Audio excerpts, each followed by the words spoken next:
clear demonstration of unity and national consciousness.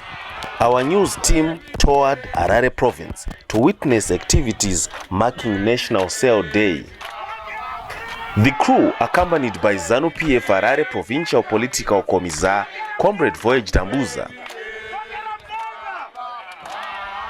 Tiri kuya nezvirongwa zvinobetsera vanhu kuti vaite mari muhomwe. Pamberi nemari muhomwe. Pamberi nemari muhomwe. Pasine nhamo. Tiri kuya nezvirongwa zvatiri kuya nazvo, mahamba takauya takakupai mahamba ane makawana ka. Izvezvi zvirongwa zvatakuya nazvo zvazvekuti tikupei mari pabusiness yamune muchiita. Chenyu kutinyorera semusangano kuti ini ndinoda kuita business rakati. Kana watinyorera kuti business rauda kuita iroro nderakati, isu semusangano tokupa mari yekuti uvandudze kana yebusiness rauri kuita kana kuti utange business raunenge uchiita. Asi kana wakuita business iri unozodzosa mari iyoyo pamusana pekuti tinoda kuti mumwe wese ari panapa nhasi tichipedza program inoyi ngaanchiziva kuti mamuchinyorana mazita vasati vanyorwa vese mobva manyoresa. Munhu wese ari panapa anofanira kuwana mari iyoyo. Saka tinotanga tambopa gurupu rekutanga roshandisa mari iyoyo. Mashandisiro auchaita mari ndeyekuti unenge uchiti unotinyorera kuti pazuva unoita mari, let's say takupa $500 kana takupa $1,000. Unofanira kutinyorera iwe kuti pazuva unoita mari profit. Kana wanyora izvozvo ndozva unofanira kuzoita izvozvo. Paprofit yaunenge uchiita pazuva kana let's say wati ndakupa 1,000 kuti profit yangu inenge iri $200.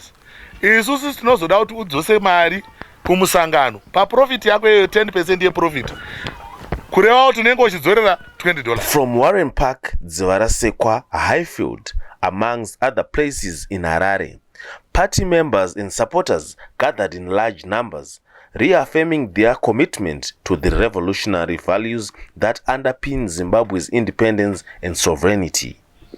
In Highfield, the Minister of State for Provincial Affairs and Devolution for Harare Metropolitan Province, Honorable Senator Tavengwa, addressed supporters calling for unity, peace, and accelerated development in line with the national priorities. Structure yenyu kana dzakasimba, councillors nabasa ndo party ipi andimanzisa mune simba rekumudedza kuti uya apa kuti chaurire kuti chii chiri kuitika pano.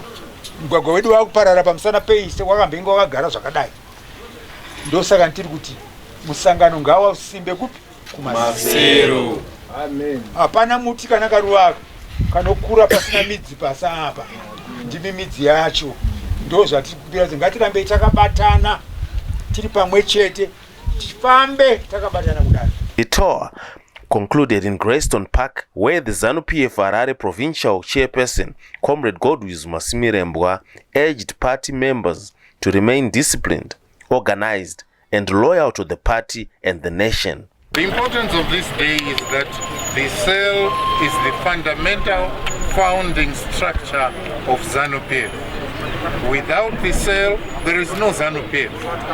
The rest that comes, our branches, our districts, our DCC, right up to the Central Committee are superstructures. The base is the cell. That's how fundamental it is.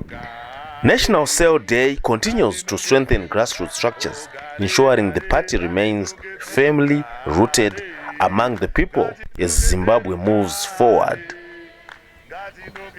Reporting for Paasha TV, I'm Alphonse Manyara in Harare.